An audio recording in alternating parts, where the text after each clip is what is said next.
Learners, welcome back to Math with Miss Hulsart. Today we are going to play a new game, but I think you're going to like it. It's kind of like bingo. Let's take a look. The game we are playing is called 5 in a Row, and it's a little bit like our 1 or 2 more game that we played yesterday. So to play this game, you're going to have 2 dice. If you don't have dice, you can always use your number cards from 1 to 6. And you're going to have a game board and something to cover up the game board. Miss Hulsart has counters. You could use pennies, you could use blocks, whatever you have. Now here's how the game is played. I roll the dice, and then I add it up. 5 plus 1, 5, 6. And I'm going to put a counter on a number 6. There's a 6 here, a 6 here, a 6 here, and a 6 here. I'm just going to pick one, so I'm going to put it on this corner. And then I'm going to roll again. 6 plus 4. Well, I know this is 6, and 6 is the bigger number, so 6. Here, ready? Watch Miss Hulsart. 6, 7, 8, 9, 10. Very good. So there are 2 10s on our board.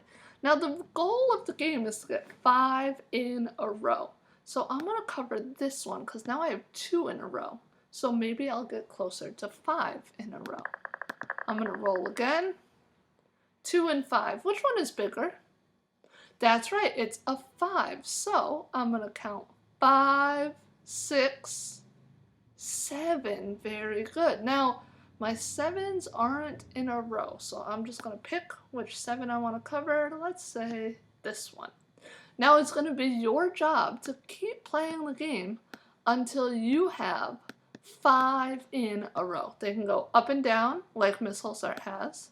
They can go across like this. Or they could go diagonal. 1, 2, 3, 4, 5. It's like bingo. You just need to find 5 in a row. Now we are playing on game board A. You'll see you can click through and I'll give you game board B or game board C. I guess it's up to you which one you want to play on, but you don't have to play all 3. You just have to play one game board and then press the check mark to turn the work into your teacher. Now friends, the last thing you have are a couple of movies.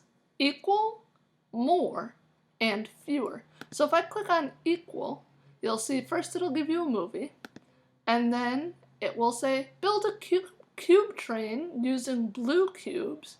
Use red cubes to show the same amount, to show that they are equal. Very good. So I'm going to build my cube trains, and then drag cats and dogs to show an equal amount. So cats go here, dogs go here. I want to have an equal amount, meaning that they are the same. Right now it's equal because I have 1 and 1. And then I can turn the work into my teacher. Now you have 2 more movies. They're the same almost. I'm just going to show you one. Click on more. I'll watch the movie. And then it will say choose 2 towers to compare. 1, 2. How many cubes are in the tower with more? Which one has more, friends? Red or yellow? That's right, it's the yellow one. So I would count how many and write that number on the line. Let's see, let's count together. Get ready. 1, 2.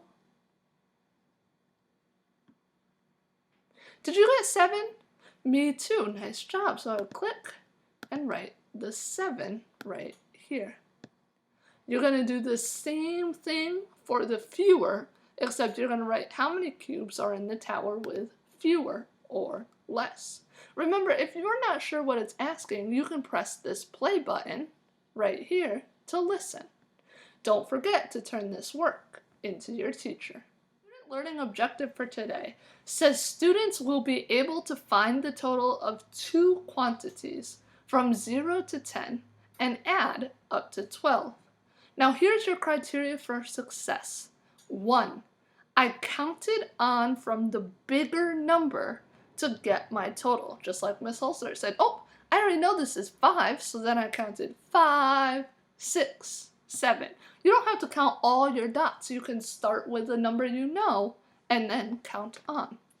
Number 2, I placed a marker, I was using a counter, over my total on the game board and played until I had 5 in a row, just like a bingo. Number 3, I practiced making equal groups. Number 4, I compared cube towers using the math words more and fewer. Don't forget to turn all that work into your teacher. Have fun, kindergartners. Good luck.